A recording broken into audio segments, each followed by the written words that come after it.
Our goal in the beginning of Chapter 6 is to be able to use ratios and proportions to write and solve equations. We will be able to identify similar polygons and use them to find missing side lengths and angle measures.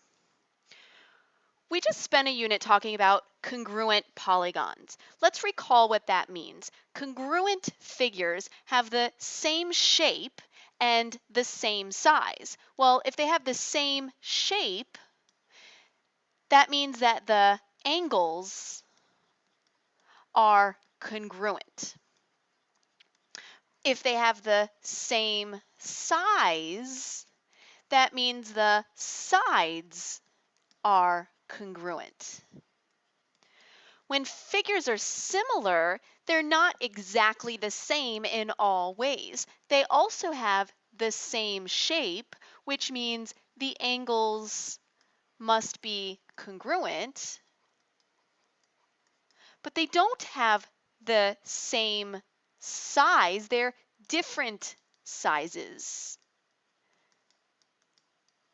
But in order to have the same shape, there still has to be some sort of correspondence, some sort of relationship of their sides. So the way we describe that is we say the sides are proportional. So now as we're studying similar polygons, remember that for similar polygons, the angles must be congruent while the sides must be proportional. Let's take a look at how to describe two similar figures. This picture shows two similar triangles. How do I know they're similar? From the similarity statement. This statement right here, triangle ABC is similar to triangle DEF. Notice how it's like the congruent symbol. Remember, the congruent symbol is an equals with a squiggly on top. Similar symbol is just the squiggly. So see, we say it's same shape, but different size, whereas congruent is the same shape and the same size. So a lot more stuff is the same, it gets an equals, whereas similar, not everything is the same. So there's that similarity symbol right there that's telling me these triangles are similar. Just like a congruence statement, this is telling me something about the triangles. Specifically, this shows that the triangles, or figures in general, are similar and which parts correspond to each other. So which parts I can match up. Match up to make a statement of proportionality. Remember what a proportion is. A proportion contains ratios and an equal sign. So remember that we said a pair of similar polygons has sides that are proportional. Well, what does that mean? Let's take a look at the statement so I can see which sides match up, such as AB and DE. AB is this side, DE is this side. They're not the same as each other. Can you tell how they compare? I'm going to give you a minute to try to answer that. So AB matches up with DE. Notice those numbers in relationship to each other. How about BC and EF? Look at this number and this number. How do they relate to each other? Are you starting to see a pattern? 6 is twice as big as 3. 8 is twice as big as 4. The last pair that we didn't match up, 4 is twice as big as 2. That's what we mean about the sides being proportional, and that's how we show it. AB over the corresponding side DE is equal to the ratio of the other two corresponding sides, BC over EF and AC and DF, AC over DF. Just with the letters, it's not as obvious, so let's put the numbers in there to help it make a little bit more sense. Like we said, AB corresponds with DE. So if I write 6 over 3, that should be equal to BC over EF. BC says 8, EF says 4, 8 over 4, and then the last pair of corresponding sides, 4 and 2. Well, just a glance at these numbers, and you say, well, those aren't equal, but let's reduce it. 6 over 3 makes 2 over 1, 8 over 4 makes 2 over 1, and 4 over 2 makes 2 over 1. All of them make the same ratio. That's how we tell that the sides are proportional. And that ratio is the scale factor. So for this example, the scale factor is 2 over 1. Another way that that scale factor can be written is 2 to 1 with a colon like that. So how do we describe what are these things? A statement of proportionality shows the ratios of the corresponding side lengths.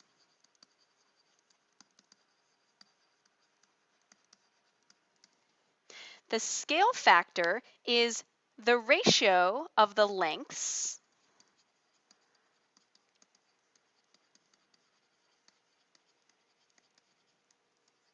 of two corresponding sides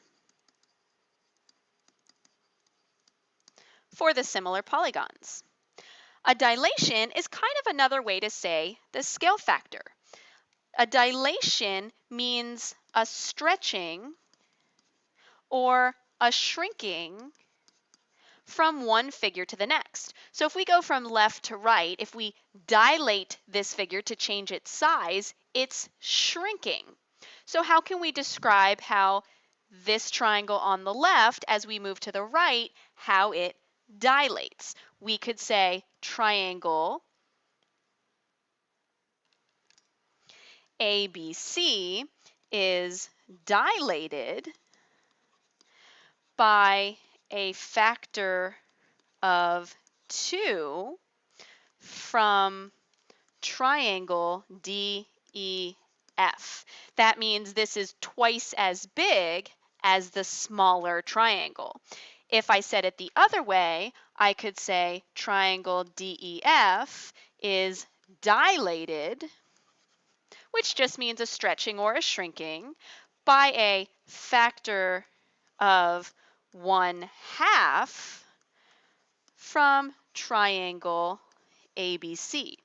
Why? Because this triangle is 1/2 as big as the first triangle. Let's do a quick review of ratios and proportions, since we're going to need to use them a lot with similar figures. A ratio is simply an expression. Often we see it like a fraction that relates to quantities, an expression relating to quantities. So different ways that it can be written are like how we showed the fraction, like 2 over 3, or 2 to 3, or literally using the word 2, like that. So 3 different ways: a fraction, with a colon, or with words. Let's look at this more simple example.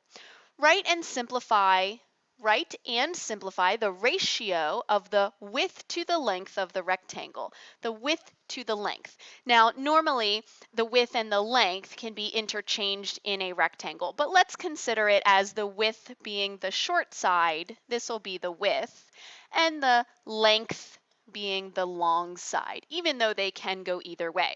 So if I write the ratio, usually it's it's simpler to write it as a fraction. So the width, 8 inches, we can put on top, and the length, 2 feet, we can put on the bottom. Now we can keep it in different units and just reduce the numbers. So 2 goes into 8 4 times evenly, and 2 goes into itself 1 time. So this could be 4 inches for every foot, but usually it's easier to translate them and have them in the same units. So in the same units, we need to translate the feet into inches. 1 foot consists of 12 inches. So if I change it so it's in the same units, then I have 4/12 and reduce to 1/3. So this is the ratio of 1:3 from the width to the length. Or write it with a colon or with words. Either way is good. Let's review proportions. A proportion is taking two ratios and putting them together in an equation. So a proportion is just an equation relating two ratios. So what can that look like? Well, just using letters, maybe like A over B equals C over D. How do we solve proportions? The cross product property. So you've probably heard of that as cross multiplying. So just a quick review of what that looks like. If I write A over B equals C over D, I'm going to multiply across like that. So I get A times D, and then it will equal, when I multiply across the equal sign the other way, C times B, or B times C. Let's practice. Maybe you try these on your own, see if you can remember how to do them, and come back and check your work. Use the properties of proportions to simplify and solve the following proportions. So I want to solve for y. So I'm going to cross multiply. Maybe multiply across this way first because it has the y in it. 5 times y I should write as 5y equals, and then if I cross the other way, 3 times 50 is 150. Then all I have to do is divide both sides by 5 and y equals 30. Not too bad, right? Now, if we look at the next one, we've got more than just one thing up here. We have two terms that are being added. So immediately when I see more than one, I'm going to put it in parentheses. Then I'm going to cross multiply. So I'm going to multiply these across. So I'm going to write 300 parentheses y plus 2 equals, and then crossing the other way, y times 500, or 500y. So I don't really need the parentheses here because I'm not containing anything, so just 500y is fine there. Always the parentheses when I have adding or subtracting or more than one number or letter together. Then I'll remember that I'm supposed to distribute in this equation. So then I get 300y plus 600 equals 500y. And then I want my y's together, so minus 300y and 600 equals 200y. Geez, these are big numbers. I wish there was an easier way to do this. Oh, do you? Well, guess what? There is. So we get y equals 3. Now, if you don't want to work with big numbers, listen closely. Remember how when we multiplied this way, first I wrote y times 500, and then I said, but it doesn't need to be that way. It can be 500 times y. Well, it doesn't matter how we multiply these. 500 and y still get multiplied together. So does it matter then if I have y down here and 500 up here?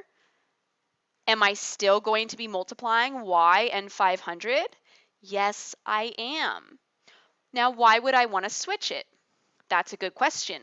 Let's look at what it looks like if I did switch it. So I'm going to put y plus 2 still on the top over here, but now y is on the bottom, equals 500 over 300.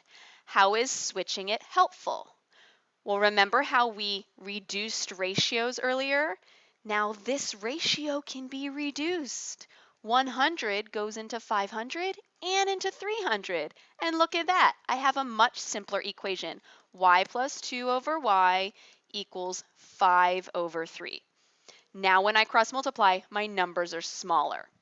Still remember, put the parentheses when we have two things added or subtracted, or more than one thing. And now I can solve this equation, and it's easier. So cross multiply, 3 times parentheses y plus 2 equals, cross multiply the other way, 5 times y. This is going to be much easier. Look at what happens when I distribute. My numbers are smaller. 3 times y is 3y. 3 times 2 is 6, so 3y plus 6 equals 5y. Now when I subtract, I'm not subtracting hundreds, I'm just subtracting 3y. And let's relocate a little bit here so we have more room. 6 equals 2y, and dividing by 2, y equals 3. And my numbers were simpler. Same answers, but my numbers were simpler. Just a thought. Maybe try number 3 on your own, come back and see how you did. Did you get that y equals 15? If not, stick around and check your process. Let's look at another one. This one is given that BC to AB is in the ratio of 1 to 2. Find AC. This length right here is what we need to find. This is a ratio and this is a ratio. This can be translated into an equation. BC to AB. Remember how a ratio can be written as a fraction. Is translates into an equal sign if we need it. 1 over 2 instead of 1 colon 2. BC means the length of BC. BC is this guy right here, says 4. Substitute. AB is this guy right here, says x plus 4. Substitute, plug it in. Equals 1 over 2. We just reviewed solving proportions. I bet you can solve this. I see x plus 4 right away. Put parentheses before we cross multiply. Then cross multiplying will be easier. X plus 4 times 1. I put the parentheses just out of habit, but really we know that's the same as just x plus 4. Anything times 1 is itself. Cross multiply the other way, and that is 8. It looks like x equals 4. But let's go and answer the final question. Find AC. AC is this one right here, which says 2x. So now that we know x, AC, which is 2x, is 2 times 4, or 8. AC is 8. Always look at the question. Don't just stop when you find x. Let's look at another one. This one says that triangle ABC is similar to triangle EDC. This shows us our corresponding parts. They want us to find DC. That's the side.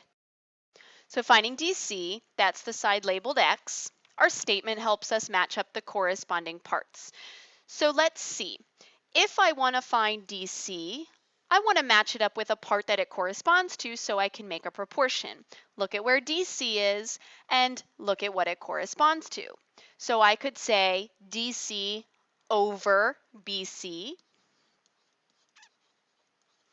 And what other parts can it correspond to? Well, I would like to match it up with a pair of sides that has numbers, such as this side that says EC. Well, the E and the C match up with the A and the C. So EC over AC, this side right here.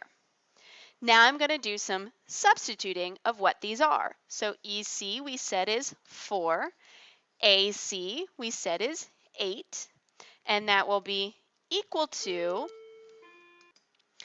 DC, which says X, over BC, which, it doesn't say anything. Well, from B all the way to D, it says 10. So how much does this leftover piece have to be? All the way across is 10. Take away this part we don't want, which says X, and leftover is this. When we take away, what is that? Subtraction. So we're going to call this 10, take away the part that's next to it. The whole way is 10. The part next to it that we want to take away is x. So 10 minus x. And now all we have to do is cross multiply. Remember to stick those parentheses in there where we're subtracting or adding more than one number or variable. And now we can cross multiply.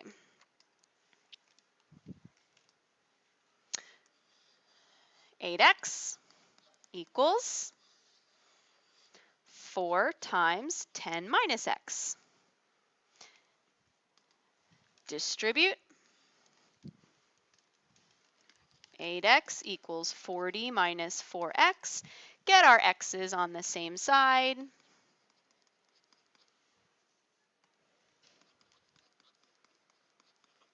And get x by itself.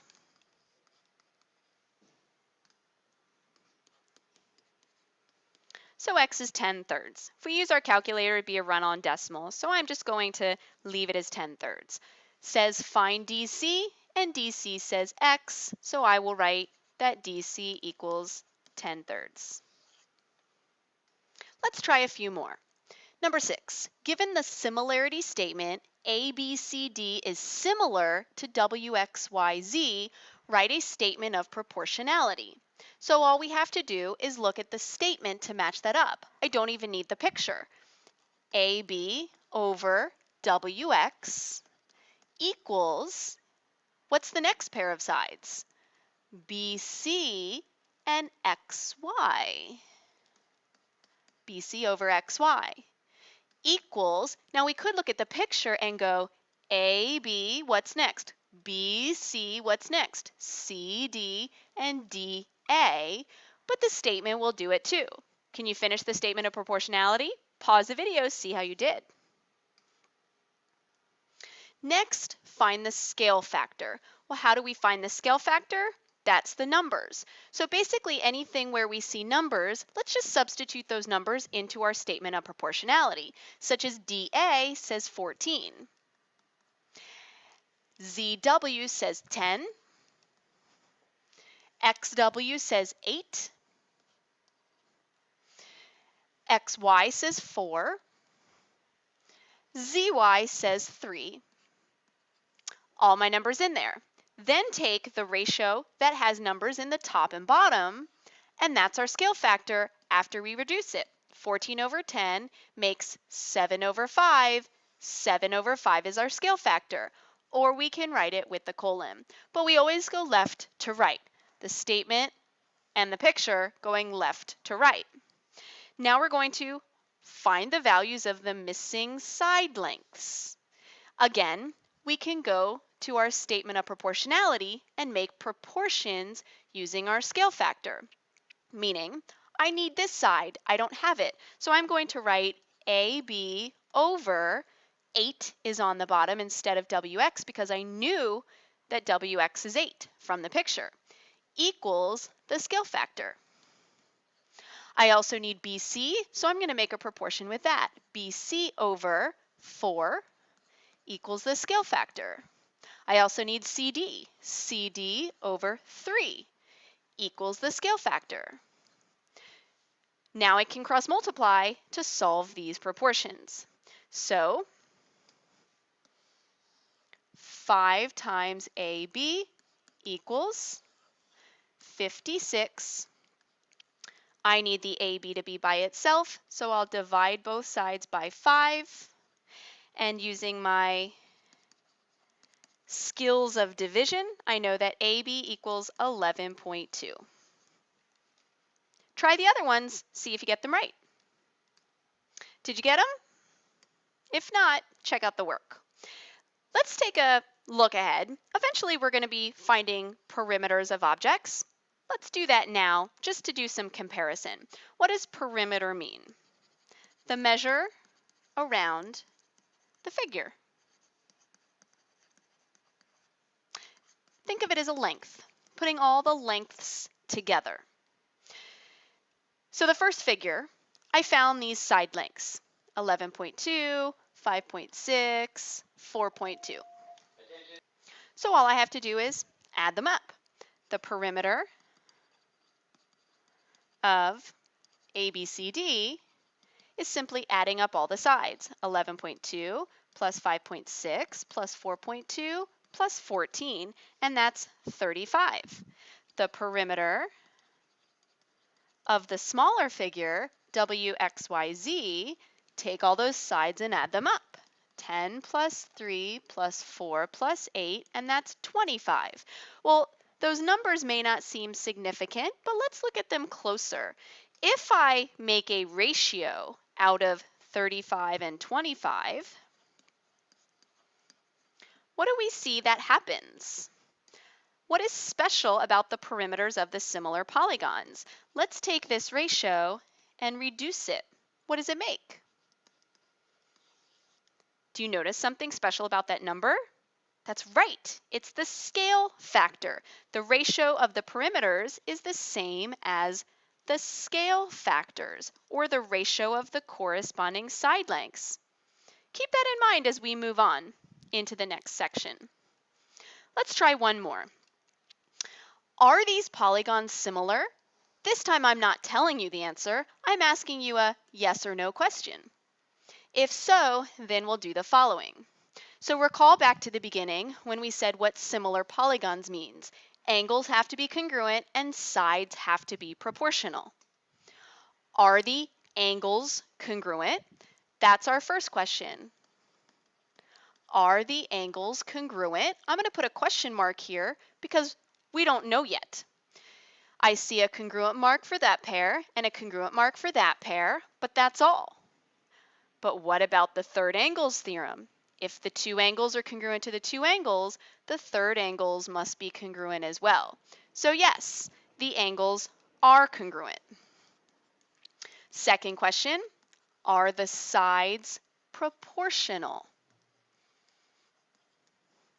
How do we figure that out? Matching up the ones that correspond. Corresponding, well, let's look at these three sides. Which side is the smallest? 6. Of these three sides, which one is the smallest? 4.5. 6 over 4.5. Grab your calculator if you want to help reduce that fraction. Math enter, enter, reduce the fraction, 4/3. Let's take another pair of corresponding sides. Medium length, medium length. 8 over 6, 4/3. Start to see a pattern? How about the large sides? 12 over 9. Also 4/3. So notice that we're getting 4/3. So the sides, when we make ratios, all equal each other. So the sides are proportional, yes. Write a similarity statement. Triangle. So any way we want to write this first one, maybe alphabetically, LMN.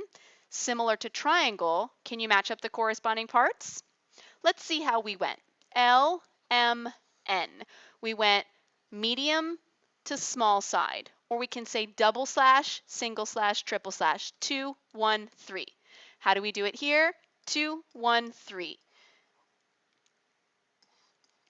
TPO. Scale factor? That's easy. We already figured it out when we reduced the sides. 4 over 3. Not bad, right?